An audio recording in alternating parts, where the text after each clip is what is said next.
ఒకప్పుడు ఒక సోమరి రైతు రోజుల తరబడి ఓ చెట్టు కింద పడుకొని కాలం గడిపేసేవాడు. ఒకరోజు ఒక కుందేలు తరుముతున్న నక్క బారిన పడకుండా ప్రాణభయంతో పరిగెత్తుతూ ధన్మని ఒక చెట్టుకు గుద్దుకొని చచ్చిపోయింది. పాపం.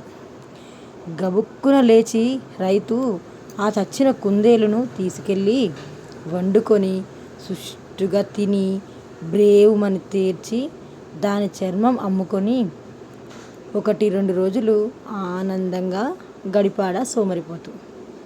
ఆహా, ఇలాగే రోజుకొక కుందేలు దొరికితే ఎంత బాగుంటుంది, నేనసలు పనే చేయనక్కర్లేదు అనుకున్నాడు ఆ సోమరి రైతు.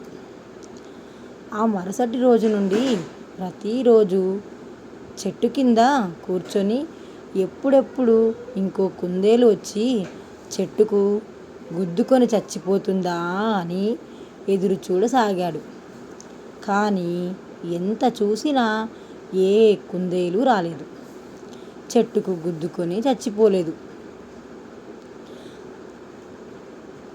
అప్పుడెప్పుడో ఒక కుందేలు అకస్మాత్తుగా చనిపోయి దొరికిందని పొలంలో పనులు మానేసి ఆత్మహత్య చేసుకునే కుందేళ్ళ కోసం సమయాన్ని వృధా చేసుకోవడమంత తెలివి తక్కువ పని ఇంకొకటి లేదు.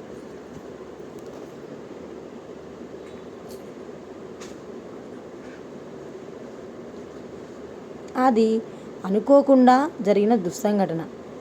మళ్ళీ మళ్ళీ వాటి కోసం ఎదురు చూడడం బుద్ధి తక్కువ పని.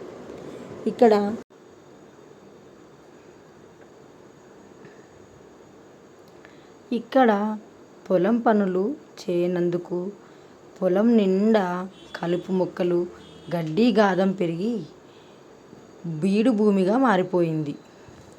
ఇంట్లో భార్య పిల్లలు తిండి గింజలు లేక ఆకలితో అలమటిస్తున్నారు. ఏ పని చేయకుండా మంచి పనులు ఊరికే జరగవు. జీవితాన్ని అదృష్టానికి పణంగా పెట్టి